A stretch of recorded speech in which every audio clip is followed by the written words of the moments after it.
The Fairy Lover by Shreya Inuzuka. Seychelle was visiting her grandmother in Arkansas. It was her first summer vacation, and that meant freedom. She had arrived 4 days ago, but it had been raining off and on the entire time. This did not align with her idea of freedom. She was not one of those kids that liked to be contained, whether it was physically, emotionally, or mentally.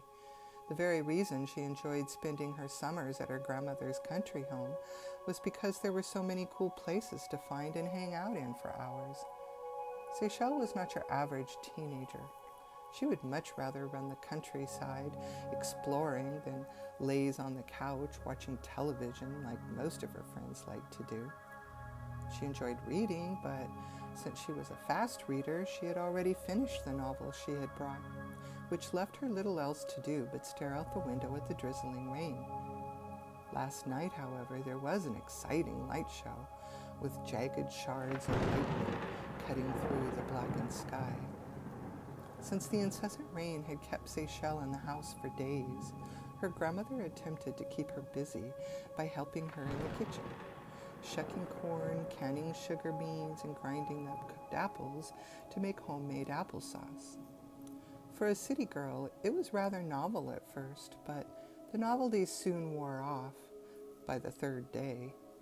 By the fourth day, she was itching to get out of the house and into her favorite place, nature. After the heavy downpour last night, Seychelle was happily surprised to wake up to a beam of sunlight flooding into her room. She quickly got out of the bed and ran to the window. Pushing it open, she breathed deeply. The morning was bright and sparkling, with glistening dewdrops strung like iridescent beads throughout the garden and on the leaves of the trees. This was the first morning that Seychelle had seen the sun since she had arrived in Arkansas. But even at 10 in the morning, the air was warm and humid. Summers in Arkansas was typically hot and sticky, so that by midday it was hot enough to just want to hang out in the shade of the enclosed porch where her grandmother kept a standing fan blowing back and forth, even into the nighttime hours. Seychelle knew if she wanted to beat the heat, she was going to have to get going, so she didn't even bother to change out of her short baby doll nightgown. Instead, she pulled on some jean shorts and slipped into her sandals.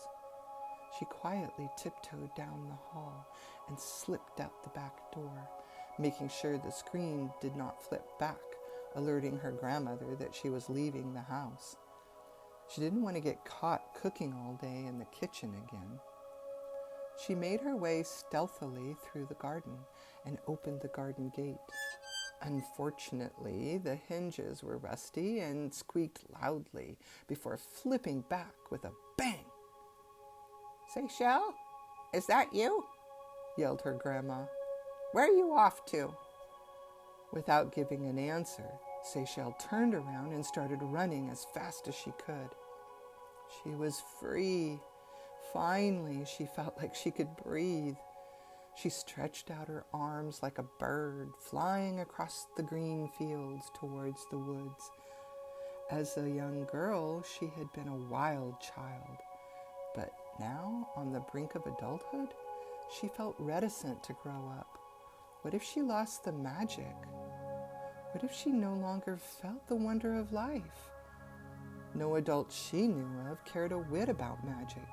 All they seemed to care about was everyday stuff like paying bills and going to work, and in truth, usually scoffed at anything that even hinted of magic. She began to slow down as she neared the trees. Coming to a complete stop, she stood silently, looking into the dense woods, just as a scary thought crossed her mind. What if she became her mother? She shuddered as a sudden cool breeze blew through the trees and across her face.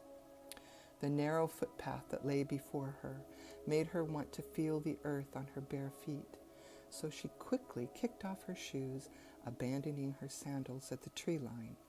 She made her way onto the path and into the sun-dappled woodland. She She walked for what felt like no more than 5 minutes until she spotted a tree stump next to the narrow path. She sat down for a few minutes to enjoy her surroundings and her solitude. She began wiggling her toes, which made the corners of her mouth turn up, which made her giggle, when surprisingly, she heard another giggle. Alerted to someone else's presence, Seychelle stopped smiling and looked up, wondering where the laughter was coming from. "Hello? Who's there?" she asked as she looked through the dense trees. She sat very still, listening, but all she heard was the singing of birds and the whispering wind. Maybe, she thought, it was just the wind playing tricks on her. And just then, a tall, dark shadow ran lickety-split through the dappled light. It moved so fast it was more like a blur as it disappeared behind one of the trees. Seychelle jumped up and ran over to the tree it had gone behind, but when she peeked around the trunk, there was nothing there. She walked back to where she had been sitting when she saw the shadow once more as it darted behind yet another tree. At this point, she was getting creeped out and decided it was probably best to get out of there, when from behind she felt a light tap on her shoulder. She jumped up and turned around, but the figure before her shone so brightly she thought a beam of sunlight had pierced her eyes. She put up her hand to shade her sight from the brightness. When her vision began to adjust, she found herself looking into 2 golden eyes that peered back at her. Yet, instead of being startled, she was strangely captivated. "Where did you come from?" she whispered. The bright light around the figure dimmed slightly, and she found herself looking at the most beautiful young man she had ever seen. He was more than beautiful. He was perfect, like he had been airbrushed, almost too perfect to be real. He gave her a crooked smile as he bent down next to her ear. "I live on the other side," he whispered. His breath on her ear sent chills up her spine. She took this to mean that he meant on the other side of the highway, which would make him their neighbor. This made her feel somewhat more comfortable with talking to a perfect stranger in the woods. "Oh, you must be the boy my grandma said that lived around here. What's your name?" The young man narrowed his eyes as if debating whether he wanted to tell her. "You first," he countered. "What's yours?" She thought this rather cagey on his part, but decided to tell him anyway. "Seychelle." "Ooh, that's a beautiful name. Was it a gift?" he asked. She thought this an odd question, but answered it anyway. "No, just my birth name," she said, giving him a funny look. There was something about his eyes that drew her towards him, and the closer she got, the more intense his eyes became. They were a very unusual shade, like burnished gold edged with a deep moss green, one eye being greener than the other.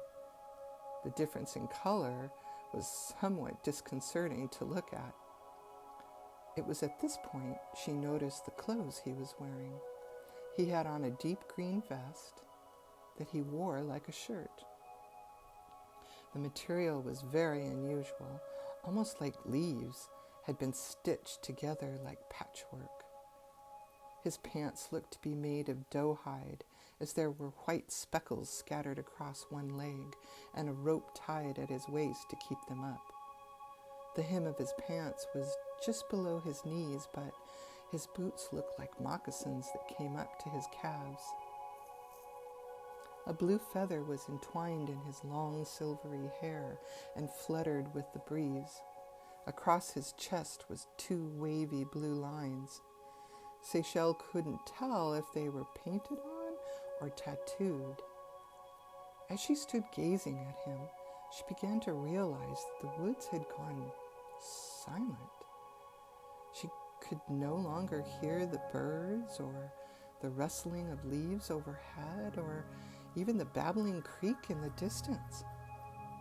A strange feeling came over her, and even though she continued to come closer towards him, a cold shudder caused goosebumps to rise on her skin. She thought this quite odd, as the day had been extremely warm.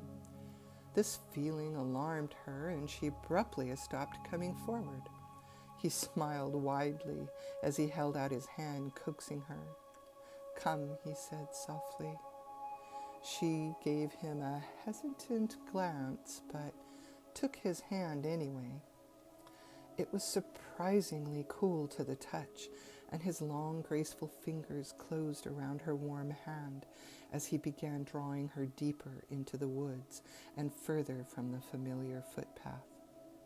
The underbrush was dense and tangled, yet he moved the foliage easily for her to walk through, and even though her feet were bare, strangely enough, she had no trouble traversing the woodland floor. "Where are we going?" she asked. He didn't reply, but continued pulling her deeper into the dark woods. They walked in silence for some time. She stood watching him, not knowing what to do. She could no longer see the familiar path that she knew would lead her back home. As he walked away, the normal sounds of the woods returned, so that now she could hear the creaking branches overhead and the cries of hoot owls and the constant buzzing of the cicadas in the surrounding trees. She had no idea where she was, and the atmosphere was quickly becoming dark and rather foreboding with the gathering of clouds. Not wanting to be left alone, she hastened her step to catch up with him. "Where are you going?" she finally asked, but she got nothing in reply. After many minutes of walking through bushes and brambles, they broke through the woodland trees, and what lay before her was a great surprise, and she let out a small gasp. It was a beautiful, idyllic meadow of tall sweetgrass and wildflowers right in the middle of the woods. The clouds that had been there just minutes before had magically evaporated. The tall green grass swayed in the warm breeze, making the meadow appear like undulating pond water. The sun was now bright and scintillating, causing the morning dewdrops clustered on each blade to shimmer and shine like fire diamonds upon the surface of water. Bits of cotton fluff drifted in the air as dragonflies and bees flew lazily through the warm morning. She stood in awe. She had walked in these woods many times, but had never seen this place. It looked like a jeweled oasis that was more than inviting. It was enticing and pulled at her like a magnet, drawing her to enter. As the young man continued walking ahead, it was not lost on her that he too looked bright and shiny. His flaxen hair shimmered like strands of gold, and his tan skin glittered in the sunlight. He moved smoothly through the undulating waves of the sparkling tall grass. She followed in his footsteps as he made his way towards the center of the meadow, when suddenly something buzzed past her head. Thinking it was an insect, she brushed at her ear, trying to swat at it. She continued walking, but once again, something buzzed loudly, when from out of nowhere, something tugged at her hair. This was no slight tug. Her head was wrenched back, making her stop dead in her tracks. What the hell was that, she thought, as she looked around frantically. But there was nothing there. That was bizarre, she thought, and rather shocking, as she made a full circle, trying to figure out what could have pulled her hair. She realized that her strange companion could no longer be seen.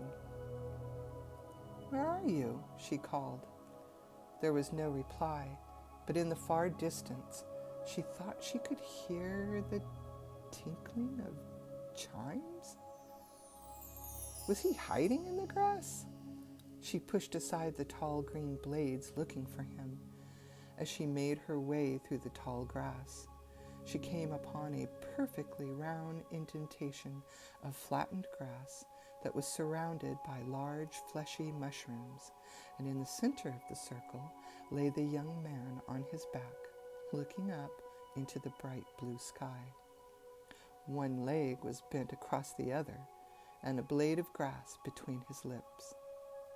"There you are," she said, sounding relieved as she stepped over the mushroom circle and sat down beside him. "Why didn't you answer me?" He took the blade of grass out of his mouth. "I did. I spoke to you in my mind, and here you are." She gave him a dubious look and shook her head. "Okay," she said skeptically. She looked around, admiring her surroundings. "This place is beautiful," she said. He smiled up at her. When she smiled back, he pulled her down next to him. "Close your eyes and feel the warmth of the sun on your face." She did as he said and closed her eyes. The sound of chimes drifted upon the wind, and the buzzing of insects grew even louder. She had never felt so content in all her life. A tickle ran down her arm. When she opened her eyes, she realized he was using the blade of grass on her bare flesh. He gave her one of his lopsided grins. When she smiled back, he leaned forward, and before she knew it, she was being kissed for the very first time. His lips tasted of greenery and honey. She closed her eyes and melted into the kiss. Everything seemed to stop in that moment, and when she opened her eyes, his golden eyes were looking back into hers. His gaze seemed to draw her deeper and deeper into his, and like a moth to a flame, she felt mesmerized. He looked at her knowingly, as if he really was reading her mind. He gave a soft chuckle and lay back down. "Strangest thing happened," began Seychelle. "When I was looking for you in the meadow, it felt like someone had grabbed a piece of my hair and jerked my head back. But when I looked, there was nothing there. It was really weird." He dismissed it, saying, "Never mind about that. It was probably some little pesky creature trying to trick you." She could not imagine what kind of creature he was talking about, but when she tried to pursue the subject, he took hold of her hand.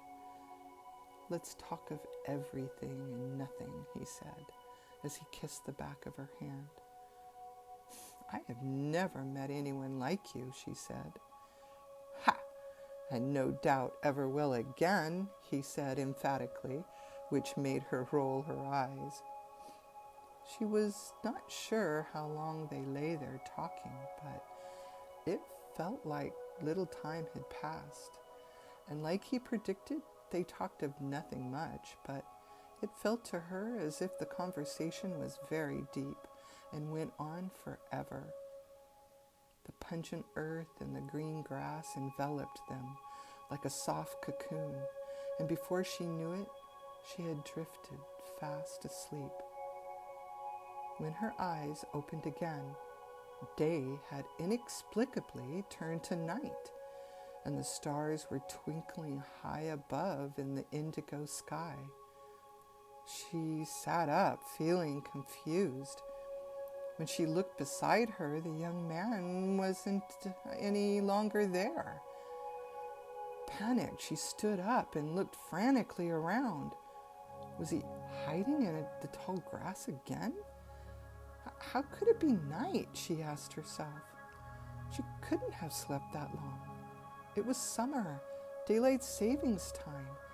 If it was dark, that meant it had to be at least 9 at night. It had been late morning when they first arrived there. There's no way she could have slept for 9 or 10 hours, especially in the middle of the day. She looked around and could see that the meadow was alive with shadows. The only thing that gave her any solace was the full buttery moon rising over the treetops.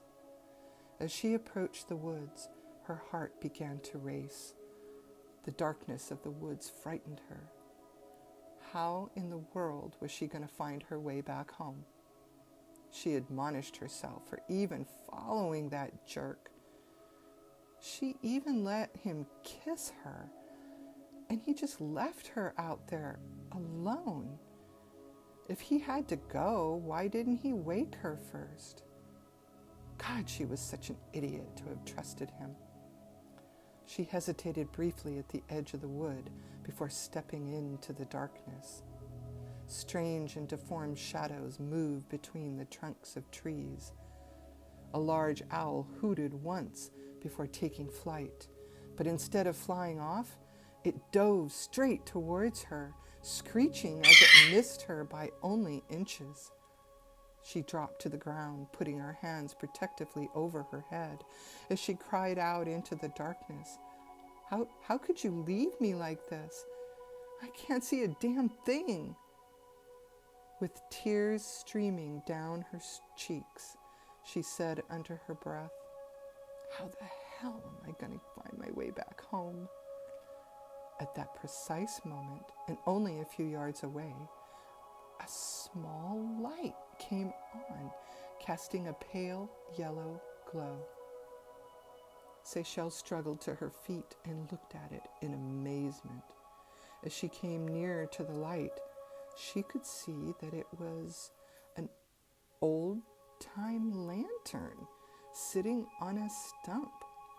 She had no idea where it came from or how it had lit on its own, but she didn't want to take the time to figure it out. She picked it up and began to walk, searching for the path that would lead her back home.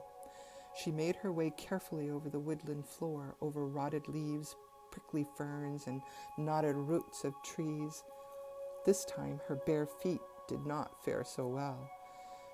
She had no idea if she was going in the right direction or not, but there was nothing left to do but keep going forward. Suddenly, the branches of the trees lit up with hundreds of tiny sparks of colored lights. Seychelle looked at them in awe. They couldn't be fireflies, she reasoned, as they all lit up and came online at the same time. And they weren't winking on and off as fireflies do. The colored sparks rose in unison and swarmed round about her once before they flew off, transforming into colored orbs. What were these colored bubbles that appeared to be waiting for her? It seemed to her that when she walked forward, the orbs moved too. Could they be trying to lead her somewhere, she wondered? For as she continued to walk towards them, the orbs were always just a few feet ahead. After this encounter, she looked down and realized that she was standing on the footpath that would take her back to her grandmother's house. Excited and happy, she began to run, holding the lantern out to light her way. Within a short time, she could see the lights within her grandmother's house, and a huge surge of relief swept over her.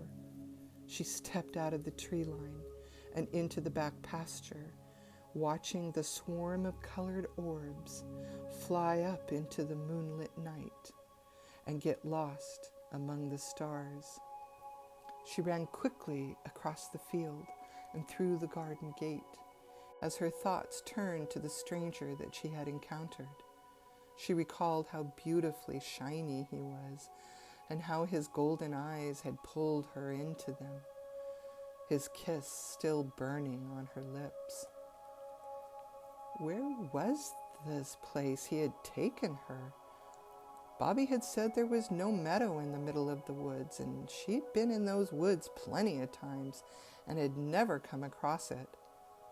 And how could she have just fallen asleep in the middle of the day? And who was he? Or perhaps the question should be, what was he? He looked too beautiful, too shiny and bright to have been real. Was he only a dream? Could it all have been just a dream? In the years that followed, the memory began to fade, as dreams usually do, and try as she might, she could not recall the details of that day. But there was one image that continued to haunt her well into her adult life. She could not forget those golden green eyes staring back into hers.